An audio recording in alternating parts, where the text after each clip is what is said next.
دا چشمې خنجې ولې ناحیې اوسېدونکي یو فرهان دلته خپل مغازه لرو مغازې کې برحاله کار کوو د کار په وخت کې یو غرم نارې شو د غرم په وخت کې چې کله یې باندې راووتو دننه دوکان شیشې مو ټولې ماتې وي د باندې راوتو سره یو امیر صاحب هم په رینجر کې واچو هغه هم سیتامۍ ته ودرېږی یو بل نفر و باډي ګارډ هغه شهید شوی و مسکین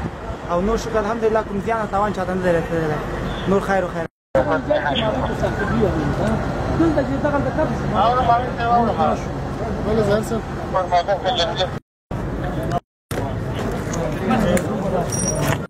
مزه ورخطأت دې په خدای